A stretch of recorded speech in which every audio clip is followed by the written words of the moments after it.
Friends, ఇప్పుడు నిఖిల్ కావ్యాల గురించి social మీడియాలో చాలా న్యూస్లు వైరల్ అయిపోతున్నాయి. అవేంటో చూసేద్దాం. ఫస్ట్ కావ్య గురించి చూద్దాం. కావ్య వచ్చేసి ఇప్పుడు న్యూ సీరియల్ ఒకటి ఒప్పుకుంది కదా. ఆ సీరియల్ వచ్చేసి జీవన తరంగాలు. ఆ సీరియల్ ఈటీవీలో ఆఫ్టర్నూన్ 1 o'clock స్లాట్లో స్టార్ట్ అవబోతోంది.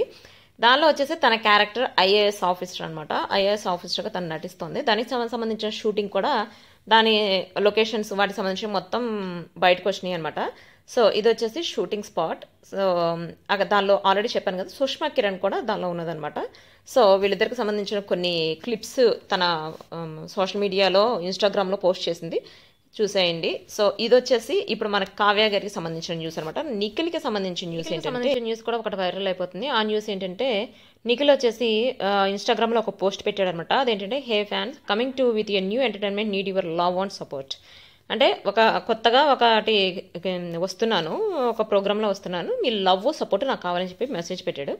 అంతేకాకుండా ఎస్టర్డే కిరాక్ బాయ్స్ కిలాడి గర్ల్స్ అని చెప్పి ప్రోగ్రామ్ ఉంది కదా, దానిలో ఆల్రెడీ మెన్షన్ చేశాడు, నేను ఇంకా సెకండ్ ఛాన్స్ ఇవ్వను అని చెప్పి మెన్షన్ చేశాడు. మ్యారేజ్ గురించి కూడా చెప్పాడు అన్నారు. యాక్చువల్గా దానిలో జరిగింది ఏంటంటే, మ్యారేజ్ గురించి అడిగితే లవ్ మ్యారేజ్, అరేంజ్ మ్యారేజ్ అంటే, లవ్ మ్యారేజ్ అని చెప్పను, అరేంజ్ మ్యారేజ్ అని చెప్పను, నాకుంటే ఎవరో పుట్టే ఉంటారు కదా అంటే మీరు మళ్ళీ లవ్ మ్యారేజ్ అంటే ఇప్పుడు పుట్టిన వాళ్ళ కోసం వెయిట్ చేయడం అంటే, మ్యారేజ్ తర్వాత లవ్ చేయొచ్చు, మ్యారేజ్ ముందు లవ్ చేయొచ్చు, రెండు ఈక్వలే నాకు